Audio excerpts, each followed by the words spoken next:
चैत परब बोली मजुर मुटार चाले चैत परब बोली मजुर मुटार चाले छने छने आमे डेमसा खेली तार पछे झुल डोली छने छने आमे डेमसा खेली तार पछे झुल डोली आशा तमे हाली झुली आशा तमे हाली झुली साहा बेटो आरे बड़ो बेटो दिने बन बाटे जुबे बुली बाकलिया की डुरका बाड़ले न हुआ खिली बिली साहा बेटो आरे बड़ो बेटो दिने बन बाटे जुबे बुली बाकलिया की डुरका बाड़ले न हुआ खिली बिली चैत परब बोली मजुर मुटार चाली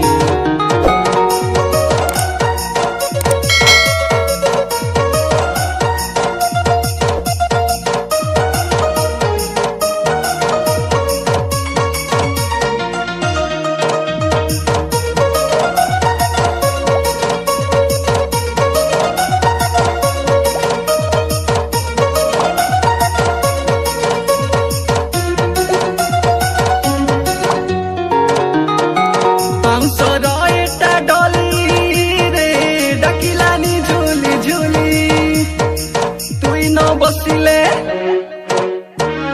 आमे न बसिले केमिति होइसी 12 मास जागी करी हाँ 12 मास जागी करी आइला चैती डली रे पुसमा गो बुली बुली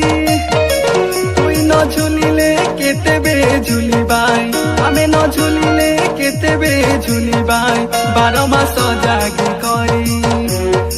12 मास जागी करी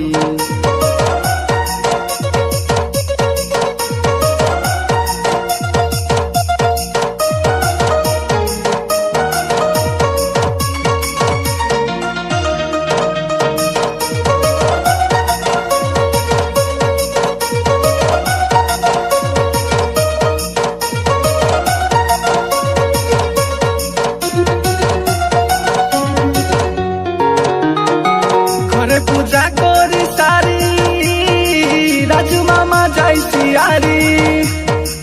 हुंडी मापुरु के मुंडिया मारी शुभ देसी शंख बाजाय करी शुभ देसी शंख बाजाय करी बेट बुलाटा नु फेरी रे काड़ा चढ़ैयानी करी घर घर बुलाई दीप धूप देई नाचु गीत मारी मारी हाँ नाचु गीत मारी मारी चरु भात संगे बिरी शाग आरी आमक शिकाबे काटी चिनी गुड़ संगे बढ़िया लागसी नुन मरीच के बाटी नुन मरीच के बाटी नुन मरीच के बाटी ला ला ला ला